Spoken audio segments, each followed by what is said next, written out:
You probably had this moment. You walk out of dinner with your old friends and you realize you were loud, you were fast, you interrupted people, and you were the version of yourself that only these people get to see. Then Monday comes, you sit down at your desk at work, and that person is all of a sudden gone. You're careful, you're measured, you think twice before you speak, and it's literally the same body, but it's the same name, but it's a completely different person. You go back home, not to the home that you built, but the home where you grew up. And somehow you're feeling 15 again, waiting for a permission you didn't even know you're still asking for. It's weird, right? And if you ever stopped in the middle of all this and thought, wait a second, which one of these is actually me? Or is something wrong with me for not really knowing? That's a really valid question, and the answer is also as real as it gets. Funny or not, it comes from a tool NASA used to pick astronauts. I went looking for this answer because at some point this stopped being a fun, thoughtful experiment and it started to hurt. Back home, I wasn't the blunt one. I moved somewhere more direct. People say the things straight to your face, and first I thought they were rude. I genuinely thought, I'm not lying, that there's something wrong with them, not a second with me, of course.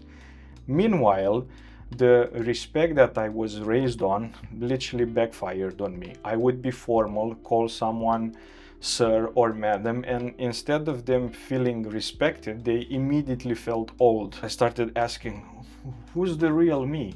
The polite one or the one who suddenly felt rude by comparison?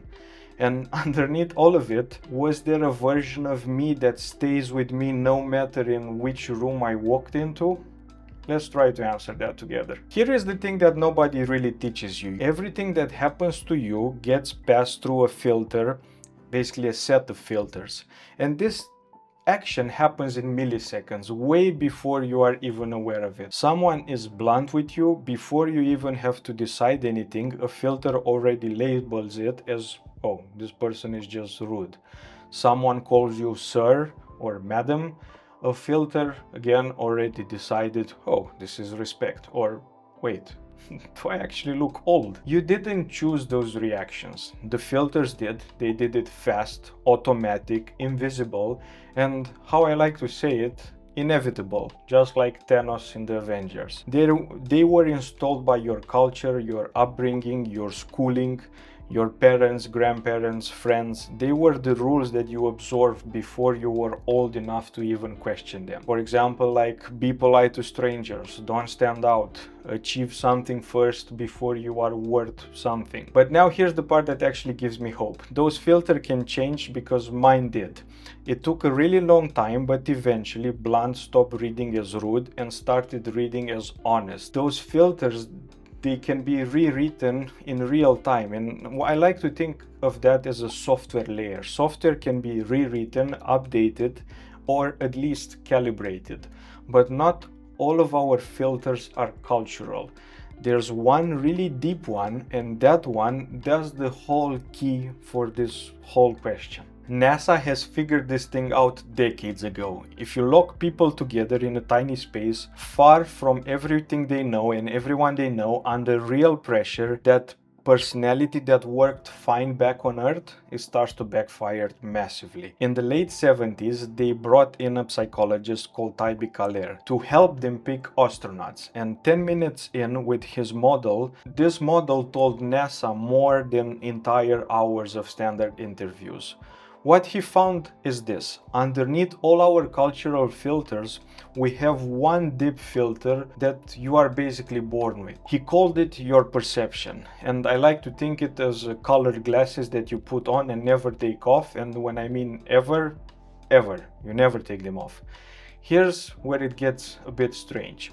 6 people can watch the same exact movie and walk out basically seeing 6 different films altogether. One comes out talking about how it made them feel, and one has strong opinions about whether it was any good or not. Another one breaks down the plot logically, basically like a computer, and one just knows if they liked it or not. And one is quietly still running the plot in his head, and there's another one that is already going, okay, cool.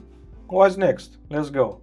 It's the same movie, but 6 different filters. Your cultural filters update over time, but this one comes with you in every single room that you will ever walk in. Hey, my name is Mihna, I'm an engineer, I'm not a therapist, and definitely I'm not a psychologist. I make videos like this because I am fascinated by how people actually work and not just how we're supposed to work on paper. If any of this is landing with you, if you're getting that quiet feeling, oh, okay, this guy kinda gets me, please consider subscribing. I would rather have you in the room for what comes next. And Mike, thank you for inspiring this one. When I was a kid, my dad had a yard full of farming equipment at the countryside. Tractors, machines, engines, combines, whatever you can think of, and the guys who were there working to fix whatever it was broken that week. I would sit out there in the middle of it, and I think that's also where I kind of felt for machines and the engineering side of it. It's also where I think I picked up a rule that nobody ever said out loud. If you are useful,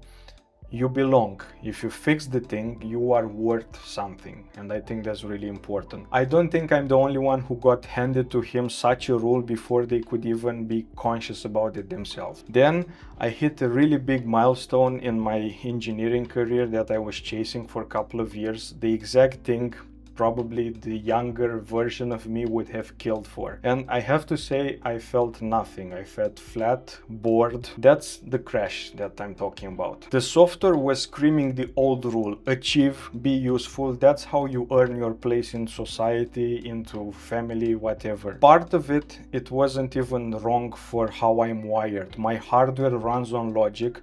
I do want that my thinking and my competence to count for something, but here's the thing.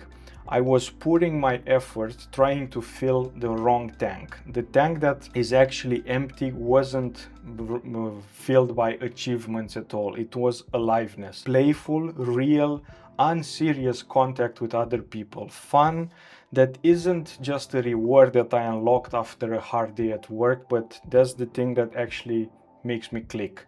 And that tank has to get filled first, or then nothing else actually lands. I couldn't tell those two layers apart for a really long time, for 20 plus years of my life. So I assumed, or always reached the conclusion that I'm the problem.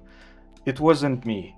It was those two layers basically pulling into different directions altogether. And I think you probably have your own version of this, doing everything right on paper and still feeling empty in the end. It's a very efficient use of our time, trust me, I know. Which brings us back to your question. Which version is the real you and where do you actually belong? And here is the answer that I found. You are not the polite version or the blunt version, and you are not the person from back home, and for sure you are not the person wherever you are right now. Those, as I said, they are just software updates, and software can be updated, rewritten, or at least calibrated to be changed. The real you is the constant that is underneath all of this, the deep filter that you never take off, and the need that you cannot talk yourself out of it.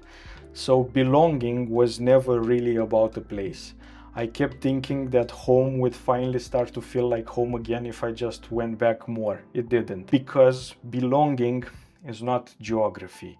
You belong where your deep filter doesn't get misread, where your fuel actually gets poured into the right tank, where the way you see the world also makes sense for the people around you. That's why home stopped feeling like home, and why the new place, the new home, didn't automatically feel like it either.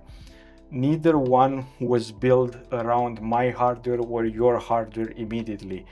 The moment I understood that, I stopped waiting for a place to make me feel whole, and I started building the conditions myself. I stopped asking one job to be the only place where my competence counts, and I started to deliberately build the things that I would starve for years. Playful, alive contact, people I can be unserious with, rooms where fun doesn't just shows up after a hard day of work.